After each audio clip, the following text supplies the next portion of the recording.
así, sino que hay una influencia social. La conformidad, adaptar tu opinión o conducta para coincidir con el grupo.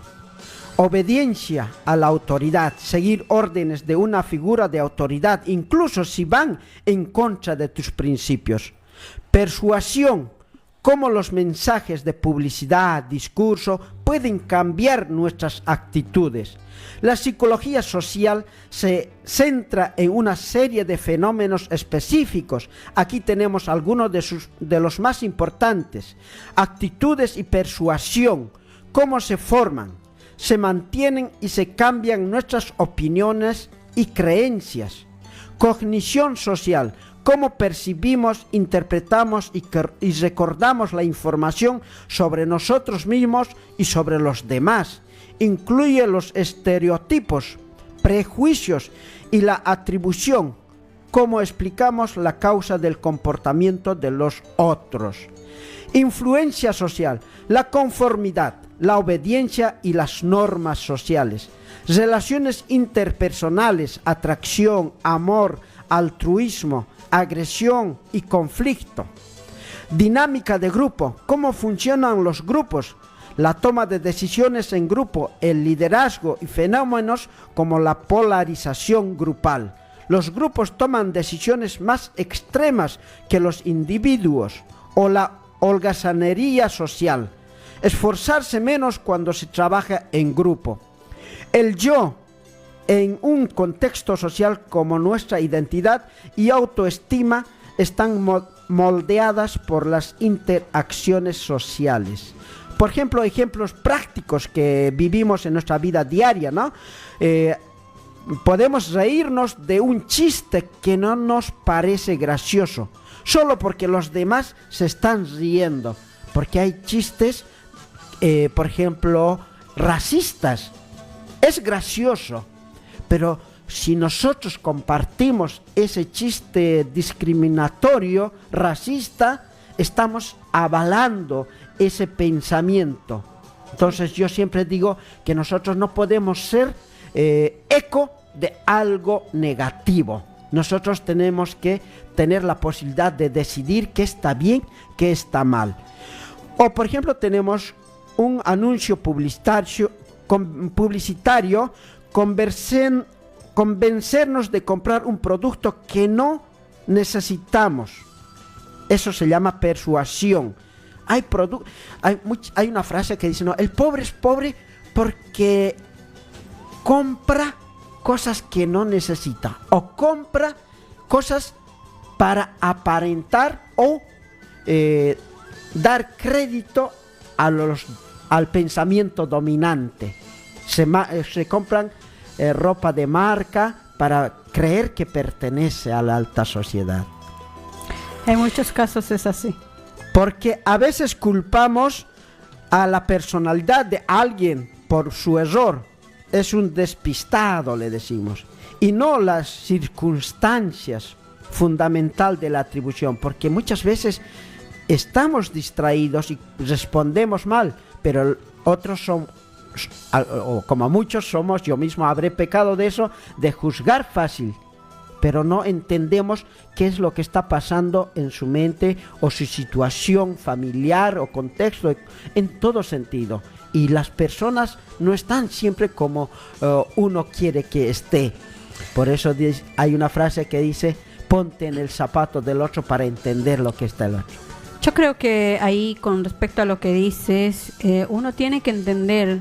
Todos venimos de distinta estructura, de distinta forma.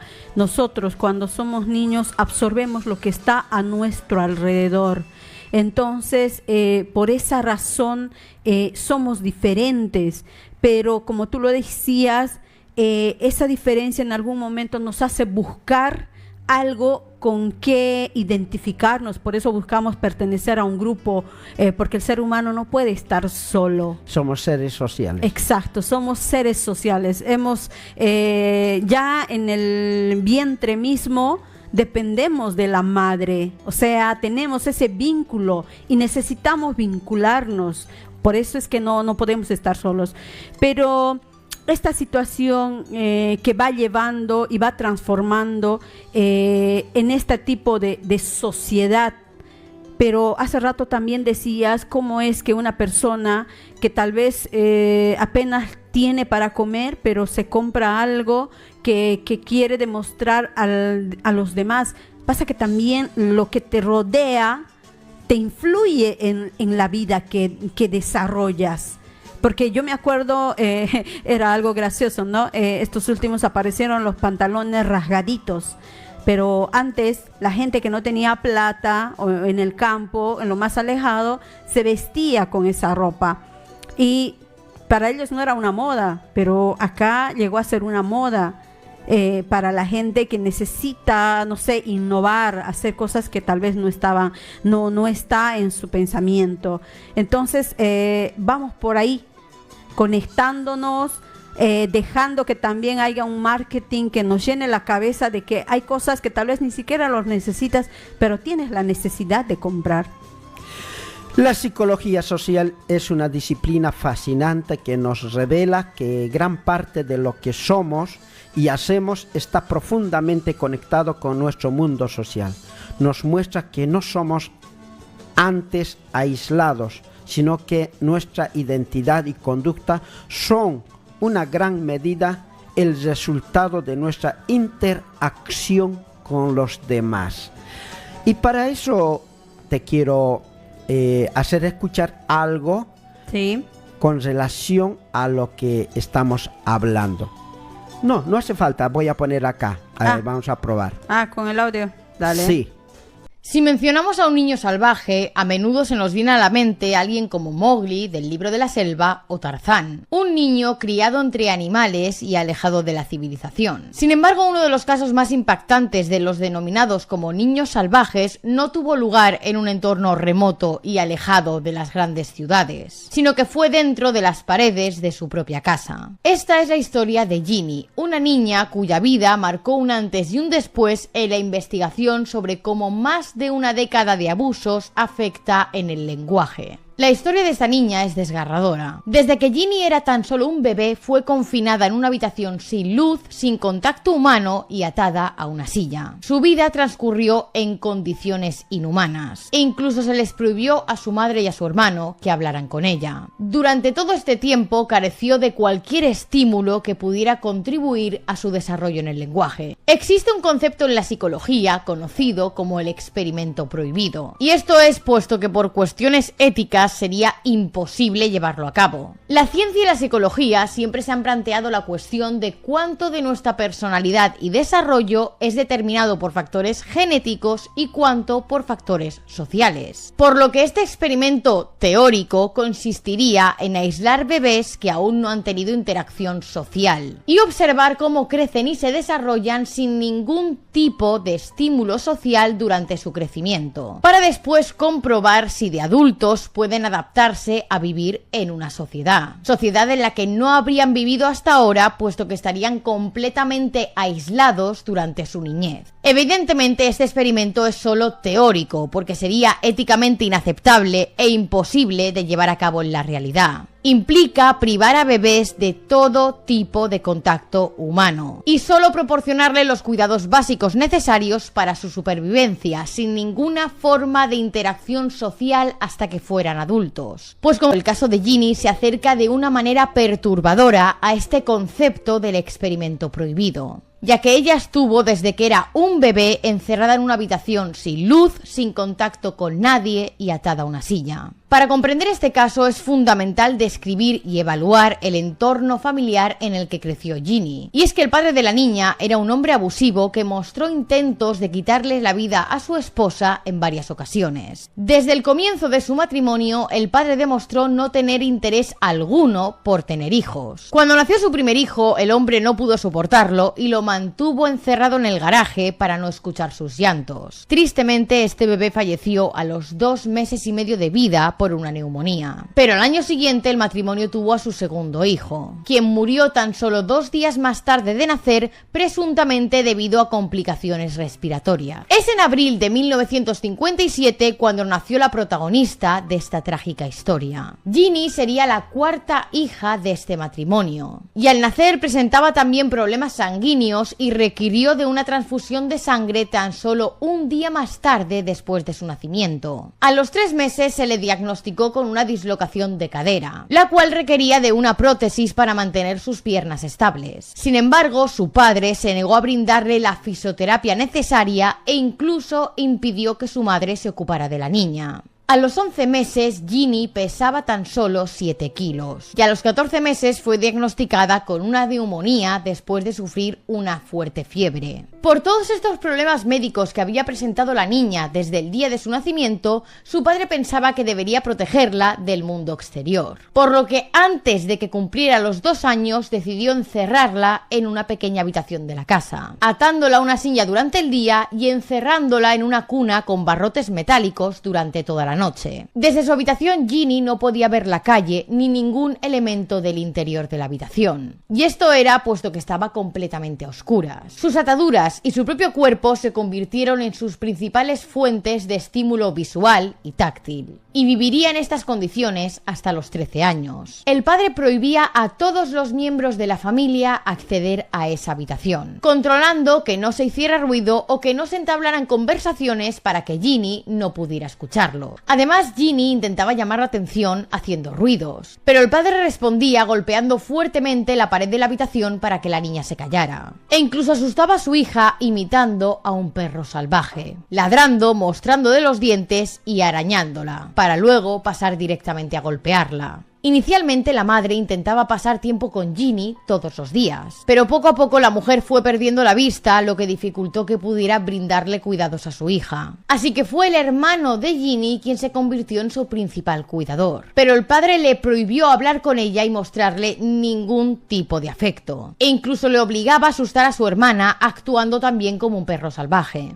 La dieta que seguía Ginny era estrictamente controlada por su padre, quien solo dejaba que comiera comida para bebés, y si ella se atragantaba o escupía la comida, él le restregaba su cara en la comida. Fue cuando Ginny tenía 13 años cuando su madre finalmente reunió el coraje necesario para escapar de aquella casa de los horrores, y acudió con Ginny a una oficina de bienestar. El trabajador social que les atendió de inmediato informó a su superior, y tras entrevistarse con la madre y presenciar lo que vieron y escucharon, decidieron llamar a la policía y tomaron la custodia de Ginny. En el momento en el que el asistente social conoció a Ginny, la niña no sabía hablar y mostraba comportamientos más propios de animales que de humanos. Ese mismo día, el padre de Ginny se quitó la vida dejando una nota que decía: "El mundo nunca lo entenderá". Una vez que Ginny fue liberada de ese cautiverio, comenzó a ser estudiada por psicólogos e investigadores, quienes se dieron cuenta que estaban frente a un caso que se asemejaba a ese experimento prohibido del que os he comentado antes. Un niño criado sin ningún estímulo de sociabilización. Y es que Ginny había pasado 13 años de su vida completamente aislada del mundo. El estado de Ginny daba pena. Debido a que casi nunca había usado ropa, su cuerpo no reaccionaba a los cambios de temperatura, ya fuese frío o calor. Nunca había comido alimentos sólidos, por lo que no sabía cómo masticar y le costaba tragar. Debido a estar atada a la silla durante tanto tiempo, tenía debilidad en las piernas y no podía correr, subir escaleras o agacharse. De hecho, solo podía caminar y con gran dificultad. También tenía dificultades para enfocar su vista en objetos que estuvieran lejanos. Esto era puesto que nunca había mirado a distancias mayores de 3 metros, que era el espacio que había dentro de aquella habitación en la que se había criado. Debido a que su padre la golpeaba cada vez que hacía ruido, había aprendido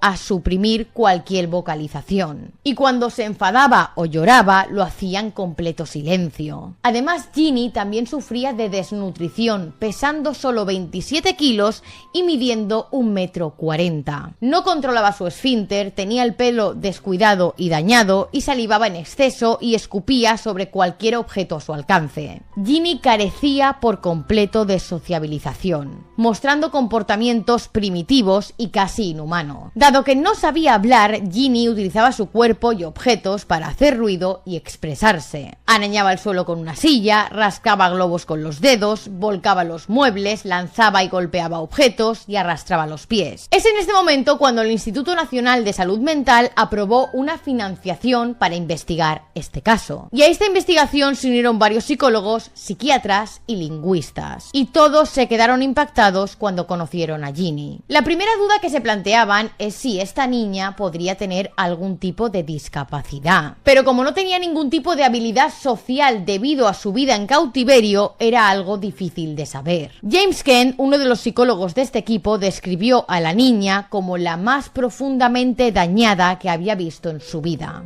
El hecho de no haber vivido en sociedad hacía que Ginny exhibiera comportamientos desagradables, como salivar y escupir a quienes estuvieran cerca de ella. También mostraba conductas sociales inapropiadas, como sonarse la nariz con cualquier objeto, ensuciando su ropa con frecuencia. También cuando se ponía nerviosa, orinaba en cualquier lugar sin ningún pudor de quien estuviera delante mirándola. Durante los paseos que daba con sus cuidadores y terapeutas, si había algún objeto que le llamaba la atención, se aferraba a ese objeto sin soltarlo y sin respetar las distancias sociales. Y es que Ginny no diferenciaba a personas conocidas de desconocidas. Y durante esos paseos también podía acercarse a cualquier persona aunque no la conociera. Esto resultaba ser el comportamiento antisocial más problemático que presentaba la niña, puesto que era algo que sin ningún problema hacía en público y delante de quien fuera, cosa que dificultaba el hacer estos paseos terapéuticos con ella. También Ginny presentaba un miedo a los perros. Se asustaba cuando había alguno en su presencia, buscando refugio en mesas, sillas o corriendo, tratando así de establecer una barrera entre ella y el perro. Se supone que este miedo le vendría de cuando su padre actuaba como un perro, ladrándole y enseñándole los dientes cuando se enfadaba con ella. En 1971, un año después de escapar de su casa, la doctora Susan Curtis entró en la vida de Ginny y comenzó a trabajar con ella. Susan Curtis era lingüista y vio en Ginny la oportunidad perfecta para investigar si era posible adquirir el lenguaje sin importar la edad. Y es que sobre el lenguaje hay varias teorías y este caso, ya que Ginny con 13 años no sabía hablar, era perfecto para demostrar algunas de ellas. Noam Chomsky, un renombrado lingüista, sostenía que todos tenemos como un dispositivo de adquisición del lenguaje, lo cual nos permite comprender las reglas lingüísticas de forma innata. Según esta teoría, parte de nuestra mente está preparada por la evolución para adquirir el lenguaje sin importar la edad en la que se nos enseñe. Pero por otro lado, Eric Lenenberg, un neurólogo, argumenta que existe un límite para el aprendizaje del lenguaje y que ese límite sería conocido como el periodo crítico, el cual se extiende hasta aproximadamente los 10 años. Por lo que después de ese periodo se cree que la persona tendría dificultades para desarrollar el lenguaje plenamente. Y sé que muchos de vosotros estaréis pensando en este punto que evidentemente hay mucha gente que tiene más de 10 años y que ha aprendido otros idiomas. Pero el caso es que ya conocían su idioma materno, sabían hablar una lengua antes de los 10 años. El problema para aprender el lenguaje se plantea cuando llegada a esa edad no has aprendido ningún idioma. Y ese era el caso de Ginny, tenía 13 años y no sabía hablar. Y por eso era importante, porque ofrecía una oportunidad única para investigar cómo funciona el cerebro cuando no ha sido estimulado y cómo esto afecta al desarrollo del lenguaje. La doctora Susan Curtis comenzó el proceso de enseñarle el lenguaje a Ginny siguiendo el enfoque habitual que se utiliza con niños cuando están aprendiendo a hablar de pequeños. Primero se les enseñan palabras y vocabulario y poco a poco se les enseña a hacer frases más complejas. Sin embargo, Ginny nunca llegó a alcanzar ese punto. A pesar de los avances, nunca pudo desarrollar la capacidad para construir una oración o comprender la gramática, quedando estancada en el proceso lingüístico. Ginny sí que consiguió mejorar bastante. Como os digo, lo primero que aprendió fue vocabulario, que es saber qué palabra corresponde a cada objeto, pero nunca pudo llegar a hacer frases complejas correctamente. Por ejemplo, Ginny podía decir zumo, comprar, pero nunca logró construir una frase como tenemos que comprar zumo. Además, con diferentes pruebas descubrieron que el cerebro de Ginny funcionaba de una forma distinta. Normalmente el área del cerebro que gestiona el lenguaje es el hemisferio izquierdo, pero Ginny lo tenía alojado en el derecho. Esto es porque, como os comentaba, la adquisición del lenguaje, de esa primera lengua materna, se hace en edades comprendidas entre los 2 a aproximadamente los 10 años de edad. Pero Ginny comenzó a aprender a hablar teniendo ya 13 años y habiendo pasado ese periodo crítico del aprendizaje. Y aunque mejoró mucho, nunca llegó a hablar correctamente. Así que en 1975, la falta de hallazgos concluyentes sobre la situación de Ginny y las diferencias de opinión dentro del equipo llevaron a que el Instituto de la Salud Mental dejara de financiar el caso, y la investigación oficial sobre Ginny llegó a su fin. Después de haber vivido durante varios años con uno de sus psicólogos como figura paterna, Ginny pasó un tiempo con su madre biológica. Pero esta convivencia fue breve debido a los problemas de salud y la avanzada edad que tenía su madre para ese momento. A partir de entonces, Ginny fue trasladada a diferentes hogares de acogida. Pero lamentablemente la pesadilla volvió a repetirse y Ginny sufrió abusos. En algunas de estas casas de acogida era castigada por vomitar e incluso se le prohibía hablar, lo cual resultó en un retraso de su desarrollo del lenguaje a pesar de todos los avances que había logrado anteriormente. Además, fue separada de todo el equipo de investigación que había estado trabajando en su caso debido a una demanda que presentó su madre biológica contra el hospital. Y es que su madre alegaba que los profesionales de la salud habían sometido a Ginny a pruebas excesivas y que habían priorizado la investigación por encima del bienestar de su hija. El estudio de Ginny fue uno de los más importantes en el campo de la logopedia y sigue siendo relevante a día de hoy. Y como os decía, es lo más cerca que se ha estado de llevar a cabo el experimento prohibido, aunque evidentemente no es perfecto, ya que Ginny no solamente estaba recluida y aislada del contacto social, sino que también recibió malos tratos por parte de su padre. Un hombre que la aisló porque se suponía que tenía la intención de proteger a su hija, creyendo que estaba enferma. Sin embargo, resulta incomprensible cómo alguien puede mantener a una niña encerrada durante tantos años y en esas condiciones inhumanas. Bien, Janet.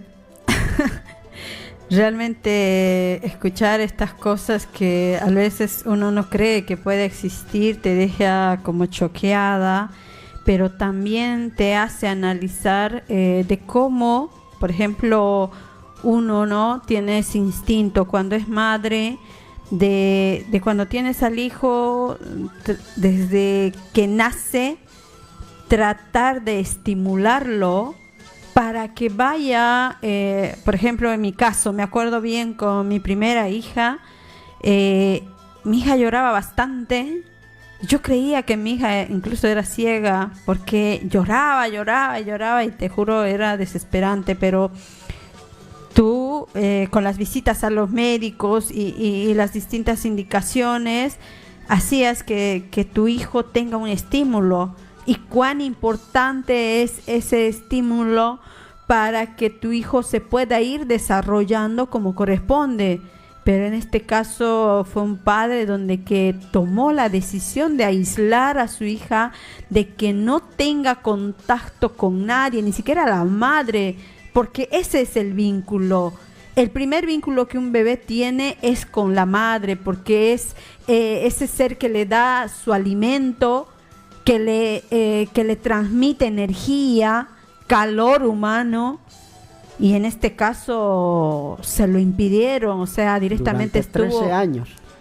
Claro, durante 13 años es como, mira, que también me sorprendió que cómo no, cuando no recibe ese estímulo, cuando no recibe ese acompañamiento de sus progenitores o de un familiar, porque en algunos casos hay chicos que pierden a los padres, pero tiene que haber alguien que estimule, porque llega a este punto donde que en vez de desarrollar el cerebro, la parte izquierda que lo desarrollamos todos, desarrolló el derecho, o sea, el lado contrario.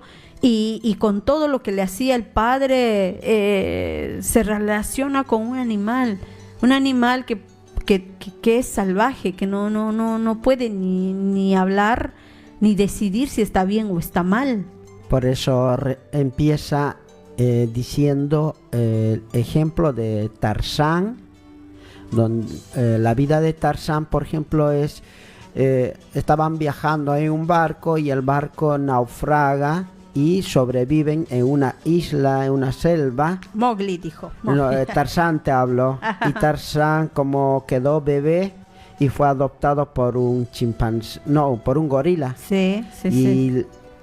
Y creció con los gorilas, y por eso el dibujito o la película, que Tarzán también se transportaba por las cuerdas de la selva, ¿no? De árbol en árbol. Exacto. Y después salió otro que es Mowgli, también parecido a Tarzán, y como un ser humano aislado de su pensamiento. Yo viví algo cercano. Cuando vivíamos en alquiler, había otra familia que tenía como 3 hijos. El mayor se ocupaba de cuidar a los menorcitos. Y yo veía que la mamá le castigaba y le ordenaba que cuide a los chiquitos. El chiquito tendría como 12, 13 años también. Los demás estarían sobre 8, sobre 5, y había un bebé también. Y el chiquito tenía ese problema como Mowgli, no tenía mucha cosa que pensar, no tenía ni siquiera tele. El papá con la mamá peleaban, venía el papá cada que podía y la mamá también salía. El único que no sé si comerían, no comerían, si traía comían también, me imagino, rara vez o una vez al día. Era una pena esa familia, que después más no lo vi. El chiquito era el que se ocupaba de los menores, pero ese chiquito mayor tenía problemas, así como el del relato. Ese chiquito seguramente ahora tendrá 20, 25 años, debe tener problemas de adaptación en la sociedad para poder desarrollar un trabajo. Por eso hoy en día la gente fácil juzga esos planeros porque no van a trabajar. Pero no sabemos, a ver, si a mí me ofrecieran ir a marchar o a piquetear por unos centavos, solamente por centavos, de seguro que no voy. Aunque me ofrezcas 1 millón, no voy.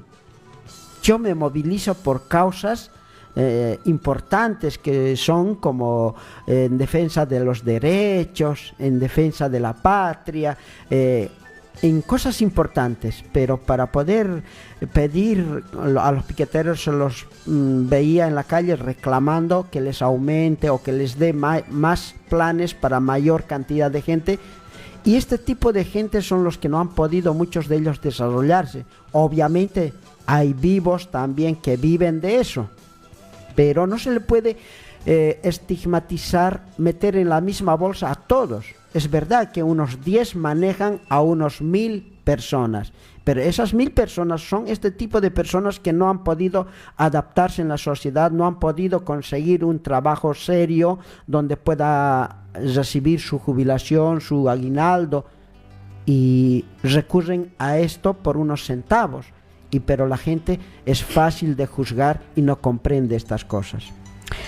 Por eso, ya que hablas de esto, yo valoro mucho la AUH, porque... La asignación universal por hijo. Exactamente, yo valoro esto porque tuvo los que diseñaron esta ayuda social, es para aquellos que estaban caídos del mapa digo, porque del sistema, en el sentido donde que es como tú dices, lastimosamente antes la gente de escasos recursos, yo digo, ahí está mal dicho, bueno, pero esa es estigmatización, ¿no? Decir que uno es vago, es flojo y no quiere trabajar. Mucha gente tiene que dar ese esfuerzo sin tener un reconocimiento real, que sea un salario digno, que sea una obra social digna.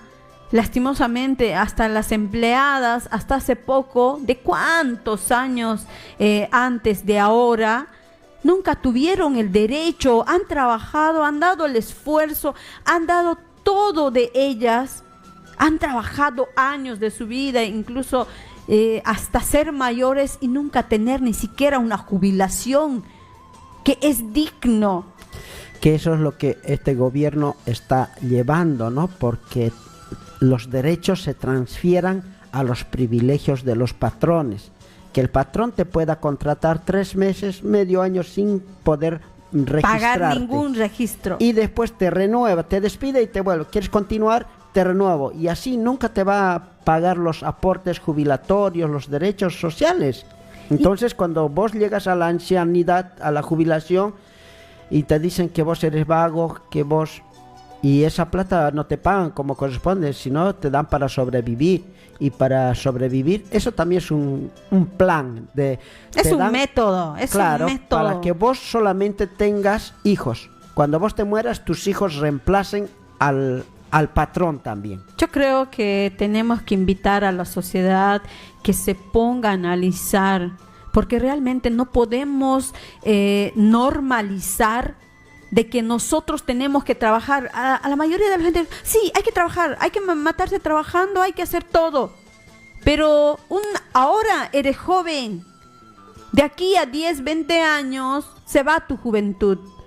Yo ahora mismo veo cómo había un señor ahí donde vivo.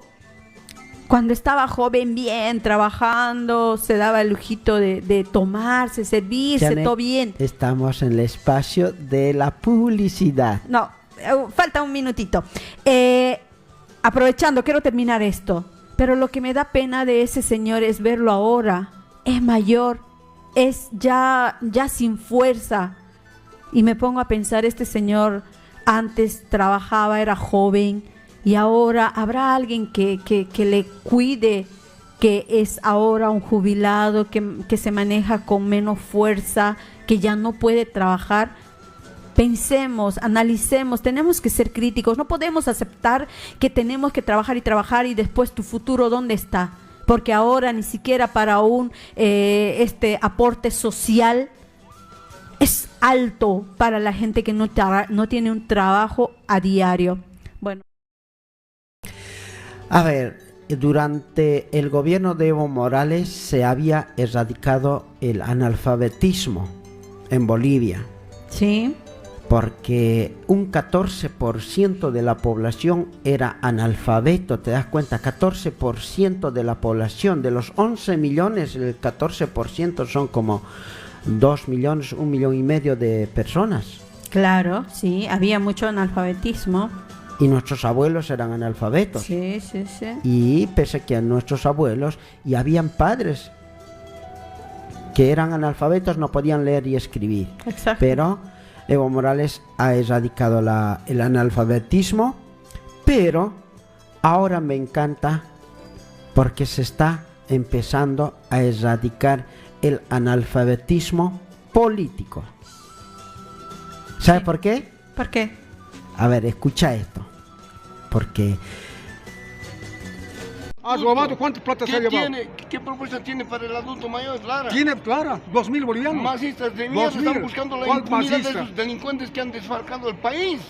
Los tutitas son así, los peores maleantes, vendepatrias, en Oye, el cual han vendido nuestros pensá, recursos naturales pensá. con Gonzalo Sánchez Yo también Lozada. vengo del Uno, campo. un viento. ¿Qué Yo soy cosa? del campesino, yo soy campesino aymara. Ni estás siquiera mal. tú quieres saber hablar ¿Qué plan aymara. de Yo gobierno hablo te aymara presenta? quechua por si acaso. ¡Amokim, carajo! Han kumak, chica, y ahí está, pues, carajo. ¿Cómo echar aquí, Kuma? Como son luntatata y luntatama, masina caro arcastamaya. Cara de mierda. Cara eres, pues. Los caras siempre han venido a robar aquí a nuestro Yo país. soy blanco porque mi Yo sangre soy es negro, así. así mi cara como me ves. Así negro Me como me haya ves. palata, Aymara, Jumartín. No hay más para allá ahí. Que son más para allá y echar en hoja. Lara. Lara, viva Lara, carajo. Lara. Viva Tuto. Viva el Rodrigo mejor Paz, viva Rodrigo propuesta. Paz. Viva Rodrigo Paz. Abajo, tutistas de mierda, maleantes, asesinos, desbalcadores. Estaba con Gonzalo Sánchez Lozada, ha Sí, sido presidente. puede ¿Qué ser. mierda ha hecho por nuestro país? Puede ser. ¿Qué mierda ha hecho, Tuto? Lara. Ahí está, mira su gente. Mira, Lara. a la cabeza de Sí, del mira. Torrejón. Humán. ¿Y usted? Están metidos con el ¿De actual qué? gobierno, ahí es clarito, ¿Cuál carajo. gobierno? Se han vendido, no. Lara es producto del ¿Cuál masismo. producto de- Lara es hijo, si vale el término, de Morales. ¿Cuál ¿No te das Morales? cuenta ¿Cuál cómo Morales? está? Morales? ¿Qué tal? Es eso en Bolivia. Subís al colectivo, al Trufi, en algún momento sale estas discusiones. Pero acá en la Argentina también escuché a alguien que ya vive años, tendrá 40, 50 años acá y opina esto. Escucha. Porque es lo contrario también, ¿no? Ellos están hablando de política. Y acá la señora llama a la radio y dice esto. Yo soy del sentido común. No estoy acá de menos de debatir que soy de acá, de allá, no. Entonces, mi humilde opinión es esta. Yo pienso que un gobierno, sea de cualquier política, se tiene que abocar a nuestro pueblo, a nuestra Bolivia. El invitado que de derecha, izquierda, no, que me represente a mi Bolivia, que luche por nuestros derechos. Y hay toda corrupción, pero nuestra gente es boliviana, luchadora. Y yo pienso que eso va a ganar. Y entonces hay que votar. Yo no tengo la posibilidad de votar, pero sí de decir mi opinión humildemente de aquí, de qué es lo que le importa, qué es lo que le importa para su bienestar. Ahí la señora dice, yo no tengo la posibilidad de votar. Pero vive como 40, 50 años y habla de Bolivia, ¿no? Y dice, hay que votar con sentido común. Y justamente hace rato hablábamos sobre qué es lo que crea el sentido común, quién dispone qué está bien, qué está mal. Y en cambio en Bolivia están debatiendo sobre los candidatos, quién era Tuto y quién es Lara, y van debatiendo ahí. Y acá, desde cuando habla de sentido común y encima dice yo no voto, porque todo boliviano tiene la responsabilidad de votar, de cumplir como ciudadanos, ¿no? Aún así, nuestros hijos que si ya son argentinos, pero que tienen doble nacionalidad, también pueden votar por Bolivia. Entonces, la señora dice, aunque yo no tengo la posibilidad de votar, hay gente de 60, 70 años que conozco. No, yo no voto por Bolivia, pero habla de política, te discute de política, pero no vota. Y entonces, estos son los que dicen, hay que votar por sentido común. ¿Y qué es el sentido común? ¿Quiénes te marcan el sentido común? ¿Y qué podés decir al respecto, Jenny? Bien, yo por ejemplo me encanta escuchar, me voy al primer audio que enviaste, sinceramente me pone muy contenta, porque yo me acuerdo cuando estaba joven y la gente... Los mayores en su momento, obviamente, porque podían votar. Yo todavía no estaba en esa posibilidad de votar, era menor todavía. Pero escuchaba a la mayoría de la gente decir, la política solamente sirve para robar, nos usan de escalera para llegar al poder. Y obviamente los que llegaban al poder no eran para el pueblo, eran para los pocos millonarios que habían en Bolivia, que obviamente para buscar sus intereses personales.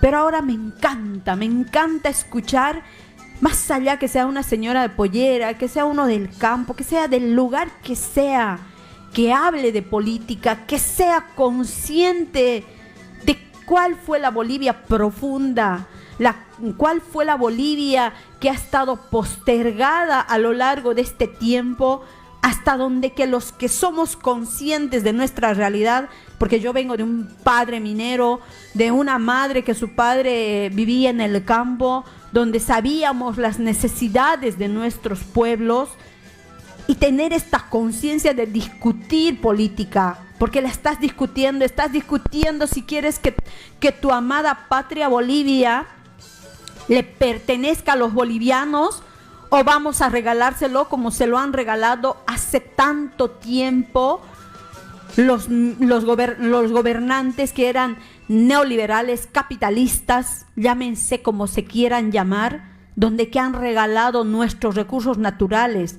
En su tiempo, Potosí era el gran sostén de Bolivia, porque con todo lo que se extraía el mineral ha podido sostener. Pero ahora las situaciones han cambiado y nuevamente Potosí vuelve a ser el foco importante de Bolivia, porque tenemos el oro blanco en este caso. Y ahora este tipo de discusiones me encanta, porque el pueblo de a pie, el pueblo que todos los días se levanta para dar el sostén al hogar, para dar ese granito de arena para su familia, sabe perfectamente que lo tenemos que defender. Y me encanta. Con respecto a la señora, yo muchas veces estoy constantemente en los barrios, hablando con la gente, todos los días. Si en algún momento alguno necesita alguna ayuda, también estamos para ayudar, porque hacemos asesoría según nuestras posibilidades, pero siempre de este lado, mirando de no sacarle nada a nadie, ayudándolo, porque hay gente que hace gestoría, que por indicarte algo, porque te hace un trámite, te cobra, y no es la idea. Tampoco es esto de ser serviciales. Lo que nosotros queremos dejar en la conciencia es de que yo te ayudo a vos y tú tenés que ayudar a otro que necesita. Y esto es una cadenita de favores, pero para que nuestra sociedad crezca, mejor, se empodere, para que en un futuro empecemos a discutir de algunas cuestiones que no están bien. No está bueno naturalizar que no haya un Estado que pueda cubrir las necesidades básicas. No te estoy diciendo que un Estado te tiene que venir y mejorar tu vida, o te tiene que poner de todo. No, tiene que ponerte lo esencial, que es una educación pública para los hijos, para el que tenga o no tenga la posibilidad de tener la educación, para que tengan la salud básica, o sea, cualquiera, ya sea un adulto mayor, ya sea un niño, ya sea una persona que no tenga recursos, pueda atenderse dignamente. Y también la educación, que es la base principal de una sociedad. Si nuestros niños se educan, si tienen la formación correspondiente, obviamente pues que el país, el futuro de ese país va a ser bueno, porque va a tener habitantes que sean potables, para no solamente para ser un médico que sepa de su rama y se quede.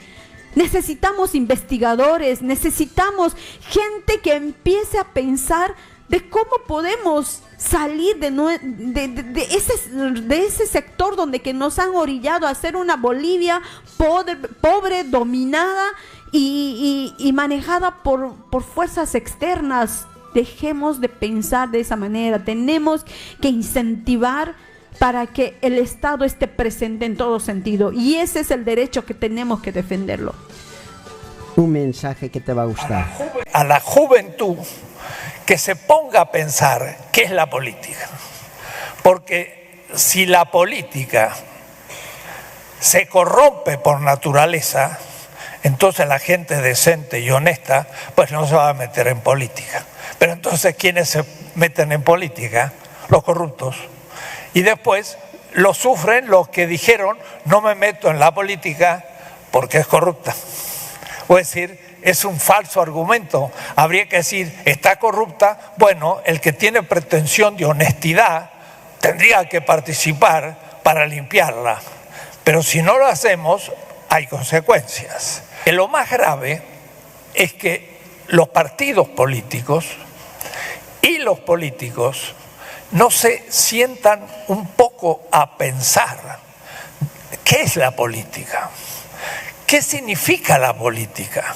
¿Por qué yo debo comprometerme a nivel político? Y sobre todo de jóvenes que pueden tener una vocación política para dedicarse como militante de un partido, que se ponga a pensar qué es la política.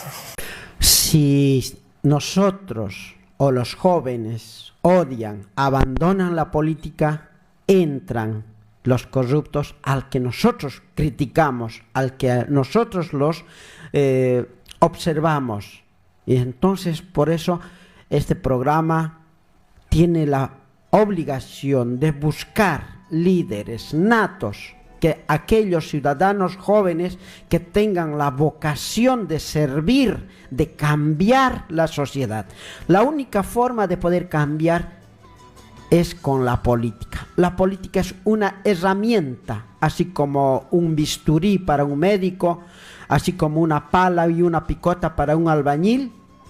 La política es una herramienta para transformar la sociedad. Y nosotros tenemos que aprender a utilizar, manejar esta herramienta. ¿A favor de quién? A favor de la sociedad, a favor de todos. No como cuando nosotros abandonamos y la usan la alta sociedad, sus hijos, esos poderosos, a conveniencia de ellos, a costa del sufrimiento de la mayoría que somos nosotros los trabajadores. Igualito como hemos vivido en nuestra niñez, cuando éramos niños, en los 80, en los 90, igualito como estamos empezando a ver acá en la Argentina. La Argentina está yendo a ese mismo lugar donde nosotros habíamos empezado en los 80, en los 90.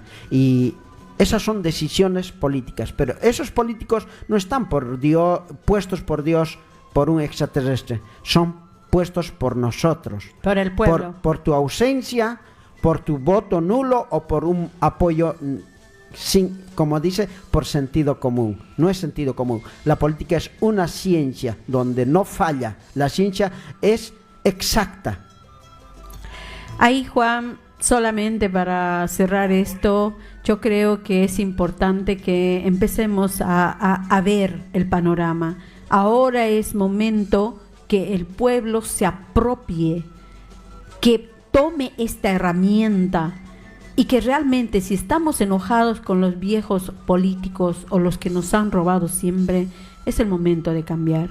Y hay paso a paso. No es que agarras y lo cambias todo, son paso a paso. Hay que formarse, exacto, hay que estudiar, pertenecer a una agrupación política e ir estudiando. Si no te gusta, te vas al otro, pero involucrarte. Y por paralelo vas con tu formación de profesión, seas ingeniero, seas médico, lo que sea, por un lado, y por otro lado con la política. Entonces, así van un día. Cuando vos seas grande, pues vas a hacer muchas cosas. Y en eso está nuestra esperanza en ustedes los jóvenes. Janet, ¿tienes algo para leer? Algo que ha sucedido esta semana y ha conmovido mucho a la sociedad argentina, porque estamos en el Estado plurinacional y también la Argentina, porque los dos países nos pertenecen. La amamos igual como al uno y al otro. Sí, exactamente, Juan. Esta semana ha sido triste con el crimen de las 3 jóvenes en Buenos Aires, que ha conmocionado a la Argentina. Los hechos que involucran a una organización narco incluyeron torturas que se habrían transmitido en directo por redes sociales. El contexto fue el siguiente: las víctimas son Brenda del Castillo, de 20 años, Morena Verdi, de 20 años, y Lara Gutiérrez, de 15 años. Brenda y Morena eran primas y Lara era una amiga de ellas. Eran víctimas en edad, relación con el contexto personal. Brenda del Castillo, 20 años, prima de Morena, madre de un niño de 1 año.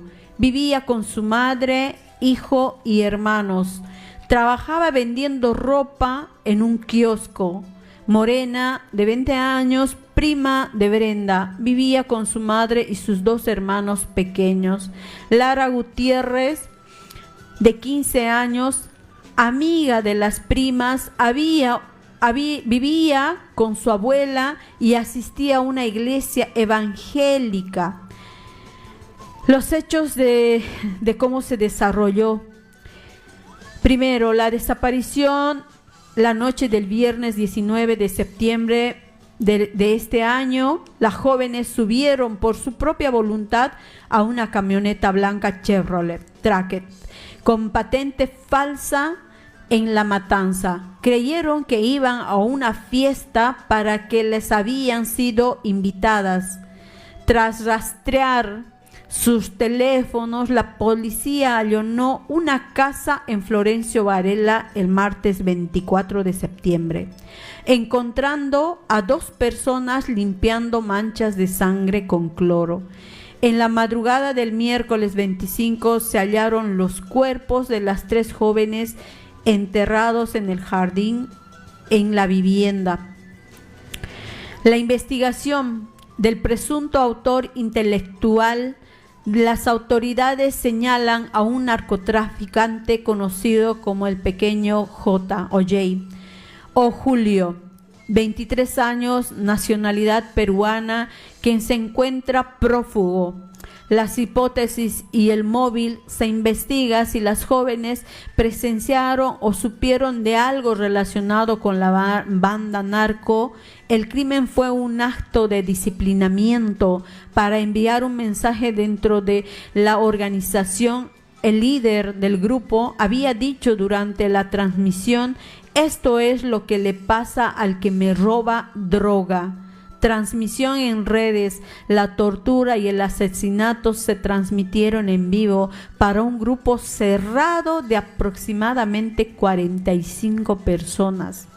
En Instagram, detecciones. Hasta el momento hay 12 personas por las cuales están detenidas por este caso. La reacción social.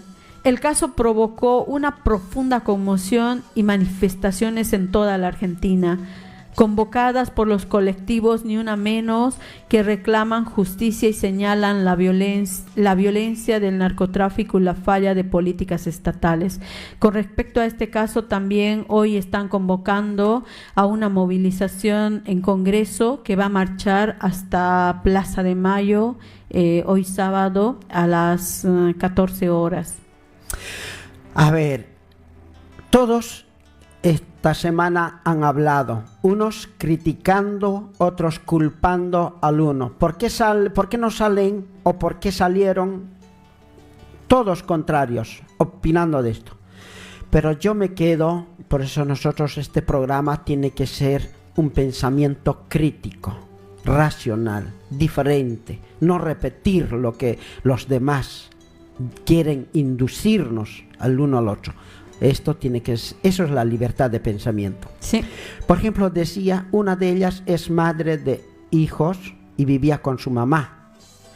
La otra prima vivía con su madre y sus hermanos. Y la otra chica, la amiga, vivía con su abuela y era evangelista. ¿Cuál es el problema de acá? Uno de los que no se nombra, los padres. O sea, que estas chicas vivían solas con sus madres, con sus hijos, con su madre o hermanos. La otra, ni su madre, ausente su madre. Vivía con su abuela y recurrió seguramente a la iglesia como esperanza. Entonces, ¿qué es lo que lleva a hacer este tipo de actividades de los que todos ya sabrán? Nada es casual, nadie quiere ir a marchar por planes, nadie quiere hacer este trabajo de la prostitución, nadie quiere vender drogas, nadie quiere hacer daño. Simplemente son las condiciones, situaciones que te obligan ante la ausencia del Estado.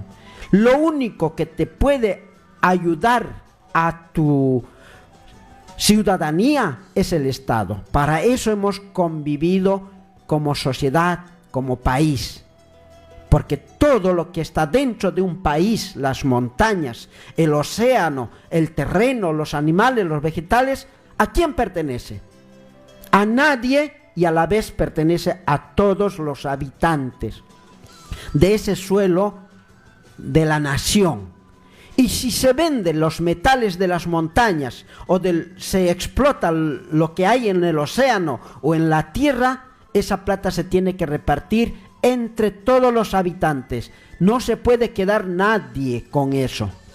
Cuando se quedan con esa parte, con la parte de todos los habitantes, unos cuantos, ocurre esta injusticia social. Y la injusticia social crea este tipo de gente que se dedica al narcotráfico, a la prostitución, al tráfico de órganos, a la degeneración humana.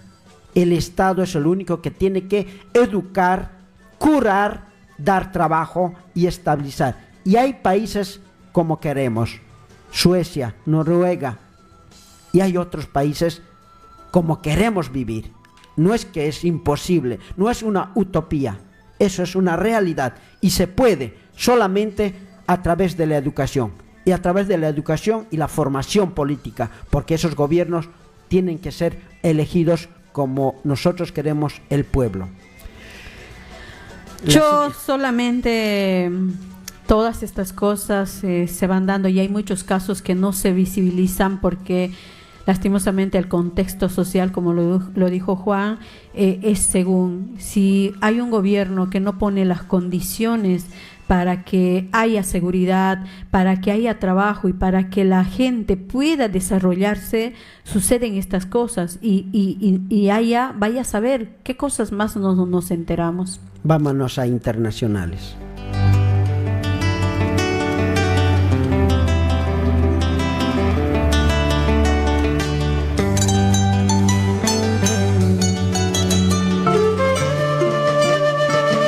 Saber lo que pasa a nuestro alrededor es muy importante, así como saber lo que pasa en otras partes de nuestra casa común. Este es el segmento Internacionales.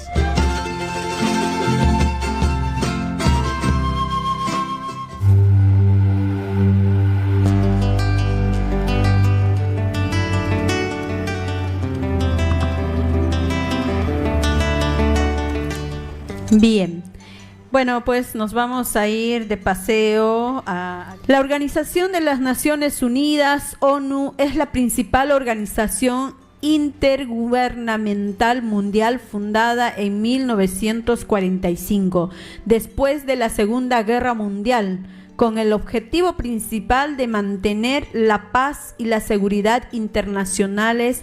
Actualmente está compuesta por 193 estados miembros.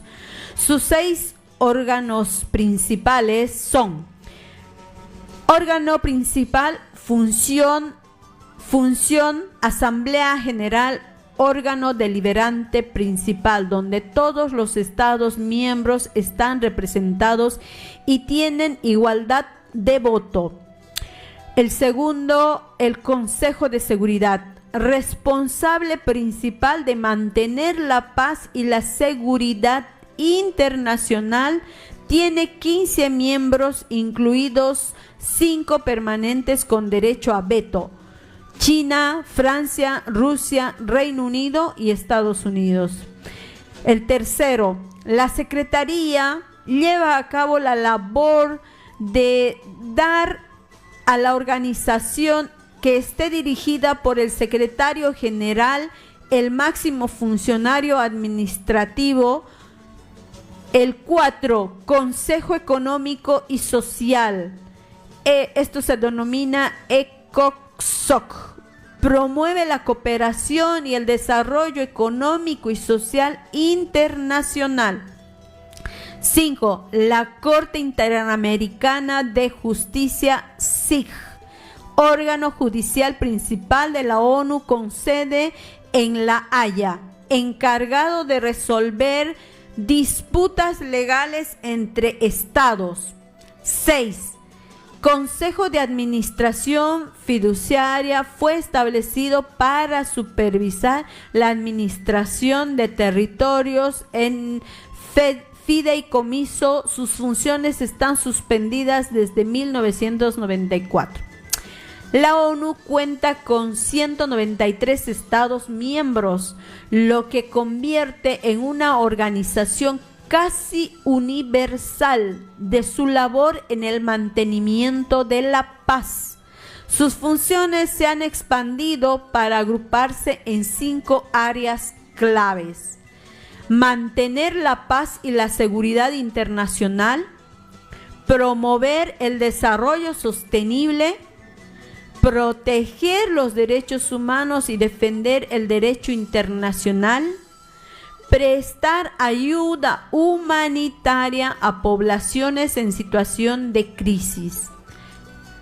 La ONU también impulsa la Agenda 2030 para el Desarrollo Sostenible, que contiene 17 Objetivos de Desarrollo Sostenible ODS, destinados a erradicar la pobreza, proteger el planeta y garantizar la prosperidad para todos los países que lo conforman. Eso es lo que ha ocurrido esta semana en la Gran Asamblea General de la ONU, donde se han presentado muchos presidentes y algunos enviados de los 93 países. Y cuán importante es la ONU, es la que gobierna el mundo en sí. Y ha habido discursos hermosos como de Gustavo Petro, que todos lo habrán visto, y está bien y aplaudimos, pero vamos a reemplazar Petro por Chávez. Chomsky, uno de sus más recientes trabajos, Hegemonía o Supervivencia. Hegemonía o supervivencia. La estrategia imperialista de Estados Unidos. Excelente trabajo para entender lo que ha pasado en el mundo del siglo XX, lo que hoy está pasando y la más grande amenaza que se cierne sobre nuestro planeta, la pretensión hegemónica del imperialismo norteamericano, pone en riesgo la supervivencia misma de la especie humana. Seguimos alertando sobre ese peligro y haciendo un llamado al propio pueblo de los Estados Unidos y al mundo para detener esta amenaza que es como la propia espada de Damocles. Yo pensaba leer algún capítulo, pero por respetar el tiempo, más bien lo dejo como una recomendación. Se lee rápido. Es muy bueno, señora presidenta. Seguramente usted lo conoce. Está publicado en inglés, en alemán, en ruso, en árabe. Seguramente. Miren, yo creo que los primeros ciudadanos que deberían leer este libro son los ciudadanos, hermanos y hermanas de los Estados Unidos. Porque la amenaza la tienen en su propia casa. El diablo está en casa, pues. El diablo, el propio diablo está en casa. Ayer vino el diablo aquí. Ayer estuvo el diablo aquí.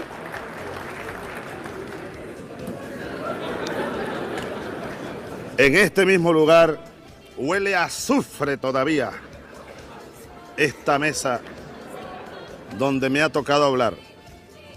Ayer, señoras, señores, desde esta misma tribuna, el señor presidente de los Estados Unidos, a quien yo llamo el diablo, vino aquí hablando como dueño del mundo. Como dueño del mundo. Un psiquiatra no estaría de más para analizar el discurso de ayer del presidente de los Estados Unidos. Como vocero del imperialismo vino a dar sus recetas para tratar de mantener el actual esquema de dominación, de explotación y de saqueo a los pueblos del mundo. Para una película de Alfred Hitchcock estaría buena. Incluso yo propondría un título: la receta del diablo. Es decir, el imperialismo norteamericano, y aquí lo dice Chomsky, con una claridad meridiana y profunda, está haciendo desesperados esfuerzos por consolidar su sistema hegemónico de dominación. Nosotros no podemos permitir que eso ocurra. No podemos permitir que se instale la dictadura mundial, que se consolide, pues, que se consolide la dictadura mundial. El discurso del presidente tirano mundial, lleno de cinismo, lleno de hipocresía, es la hipocresía imperial, el intento de controlar todo. Ellos quieren imponernos el modelo democrático como lo conciben, la falsa democracia de las élites, y además un modelo democrático muy original, impuesto a bombazos, a bombardeos y a punta de invasiones y de cañonazos. Vaya qué democracia. Habría que revisar las tesis de Aristóteles, ¿no? Y de los primeros que hablaron por allá en Grecia de la democracia, a ver qué modelo de democracia es ese, el que se impone a punta de marines, de invasiones, de agresiones y de bombas. Dice el presidente de los Estados Unidos ayer en esta misma sala lo siguiente, cito: hacia donde quiera que usted mira, oye a extremistas que le dicen que puede escapar de la miseria y recuperar su dignidad a través de la violencia, el terror y el martirio. A donde quiera que él mira ve extremistas. Yo estoy seguro que te ve a ti, hermano, con ese color y cree que eres un extremista. Con este color, Evo Morales, que vino ayer, el digno presidente de la Bolivia, es un extremista.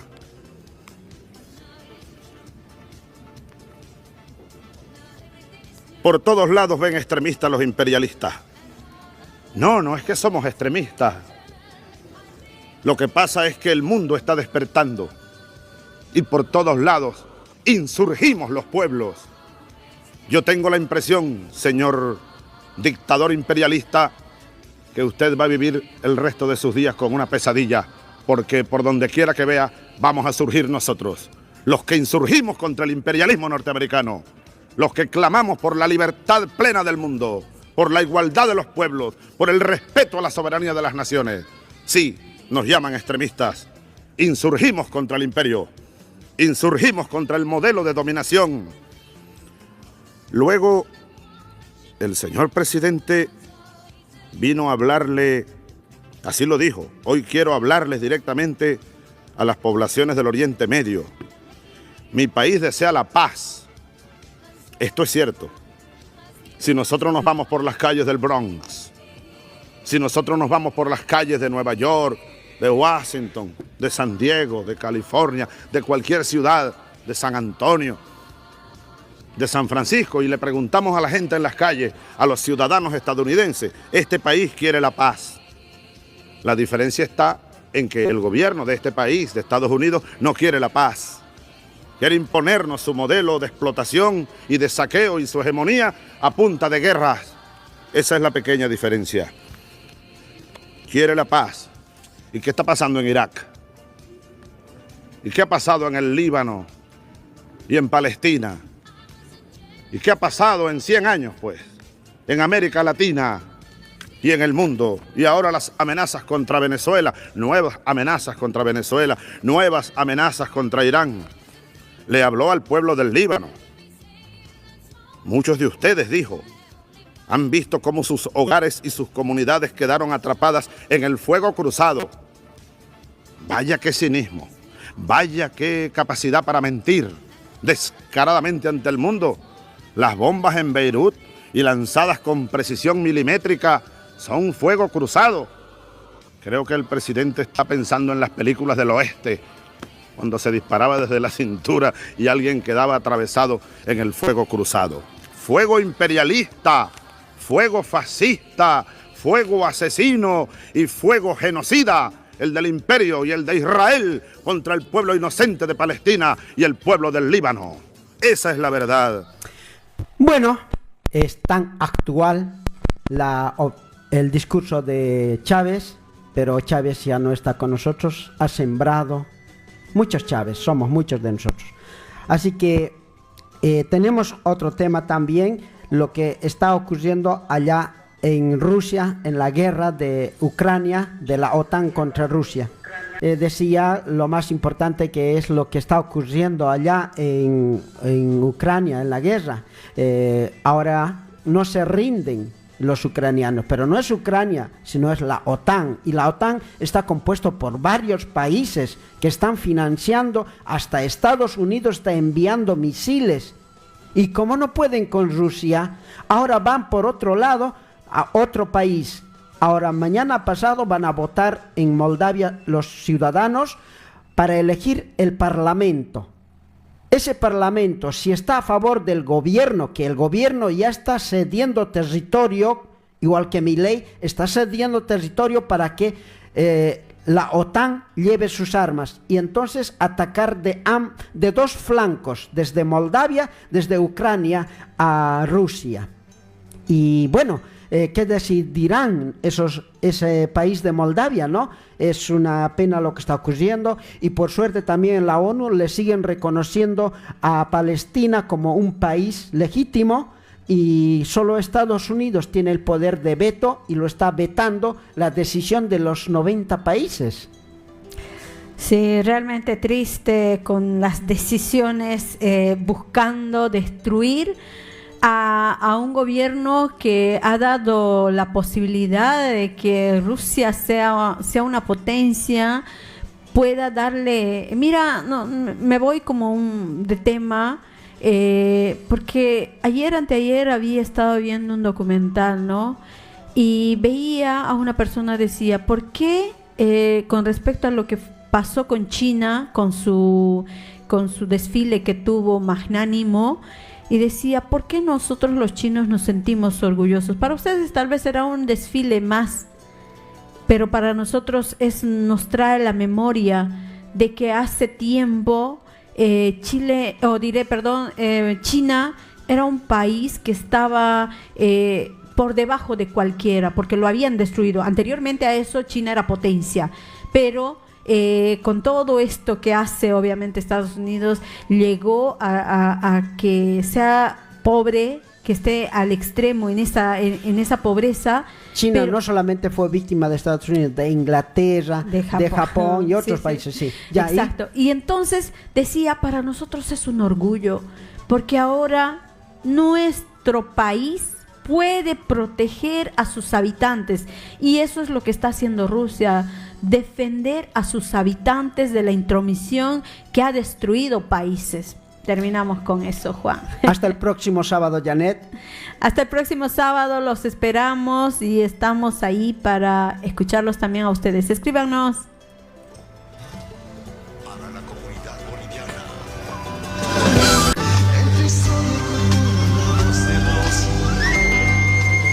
Metropolitana, la radio del pueblo.